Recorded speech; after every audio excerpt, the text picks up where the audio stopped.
And to add in our trees and shrubs, what we're going to do is insert some trees and shrubs. So what we'll do is we'll go straight to our insert tab. Okay. Once your trees and shrubs are loaded, you can just go to site and massing and you can pick off of here to place them, or you can go down and grab them off of our out of here site and planting and stuff like that. But right now all we have is this deciduous tree, and so there's only one family that comes with this default template file, and these are the different types. Okay, so under here we're going to go get some more. So off the top we go insert, load family. Okay, it's under planting. There it is. Click, click. Okay, and then there's plants, tropical, and then there's shrubs or trees. So plants are shrubs, trees are trees. So these are different families, and they come with different types. So I'm going to use my control button and bring in the tropical tree and the tropical plant. Hit open, brings those in, and they're going to get populated here in my list. There we go. Tropical plant. Okay, those are the shrubs, and then tropical trees. Okay. Royal Cuban palm is a nice big palm tree. So I can now go to site and massing, pick here, and then pick one of those trees off the list. Okay, or like anything else in Revit, I can just go down to the category here and drag it in. Watch, Cuban palm 25 footer. So I'm going to say, well, I want a great big palm tree right smack dab in there. Okay. And now I'm going to add some more because I know I'm going to want some in the background here. So you're purposely going to plug in a bunch just to take up the background. But the problem is they're all going to look exactly the same, and they're all going to be exactly the same size, and we don't want that, right? So what I'm going to do is escape, escape. Okay. Right now, if we go to our 3D view, let's go to our perspective 3D view, we've got that. So those trees really aren't even big enough, we can't hardly see them. Okay, so we're going to have to change that. So watch what we do. We go back to our site plan. Pick on this tree right here. It says it's a 25-foot tree. We're going to say edit type. We're going to duplicate it right off the bat. We're going to make a 75, let's go a 65-foot tree. Hit OK and change that to be 65 feet. Now watch what happens. Apply. Boom, tree gets bigger, gets taller and bigger, scalable.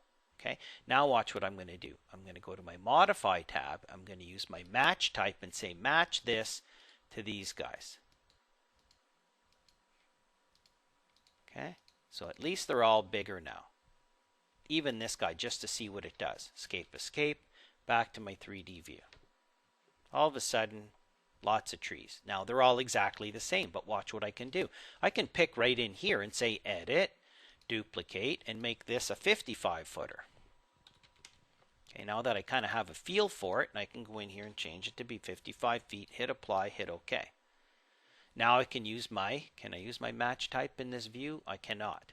Okay, so let's just go to a regular 3D view. Revit's prompting me to save. It's a good idea. Okay, now zoom out. Okay. So now I can use my match type and say match type this guy to this guy, and a couple of these guys. Get some variation in there. Now I'm going to take another guy here and take him, edit, duplicate, and make this guy 60 feet. Hit OK, 60, hit OK. Now I'm going to use my match type and match type this 60 with this guy and this guy. Starting to get some variation. The other thing you can do is you can actually lower them. Watch, I can pick on this tree and drop it down to be minus 5 feet. 5 feet below grade. So what you can do then is you can bump these guys up by literally moving them around up and down to get more variation, because the worst thing you want is to make it look like a computer generated it. So you want to go in and either bump them all up or bump them all down by a couple of feet, either negative or positive, so they all kind of get different heights. Okay, so now we can go back to our 3D view, starting to look a little bit more kind of natural. Now maybe we want a little more.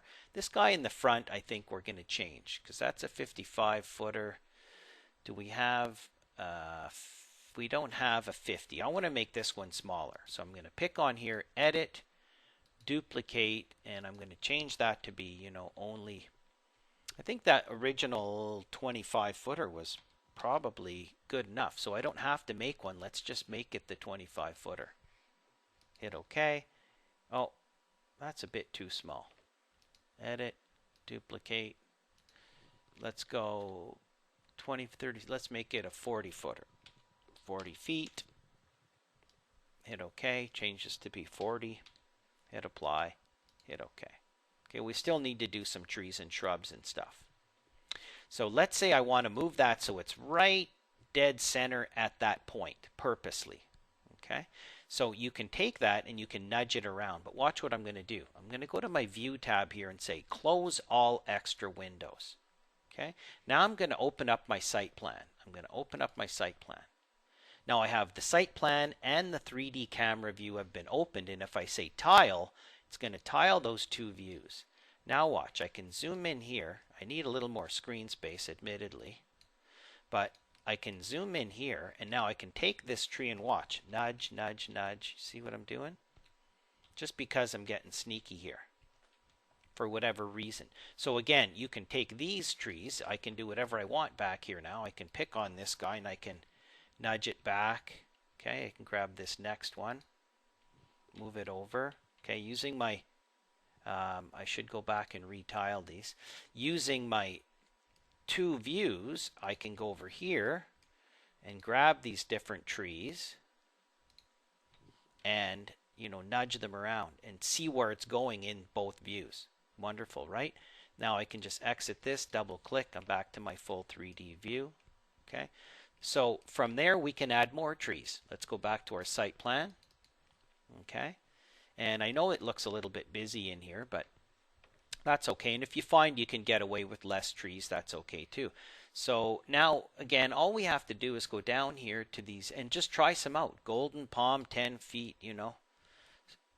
Now, this is a tropical tree, so you can, throw in a couple of these, and then who knows what these are exactly. So, and I would say you probably want to use a little bit of landscaping thought process to putting this in, but I'm just basically going through that. And now we want some tropical bushes, so plant tropical. This is where we want to go in and say, okay, honey myrtle looks good. So we zoom in here and let's go. Every second one is a honey myrtle. Okay, and then we'll put a Japanese fern in between. They don't look very big, do they? Okay, escape, escape. Take these guys, copy from here to here. Okay, and then go back to my 3D view, camera view. Okay, there's some bushes and stuff in there.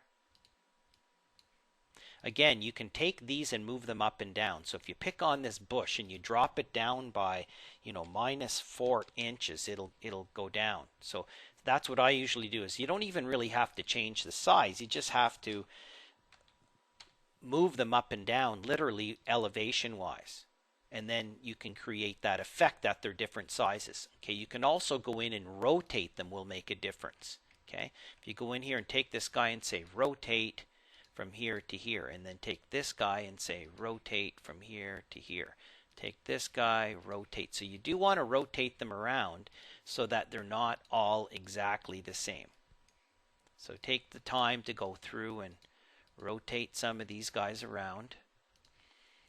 Change the elevations. Maybe make this one bigger. Click on here. Okay. Edit the type and duplicate this and call it same thing, but let's make it a 4-footer.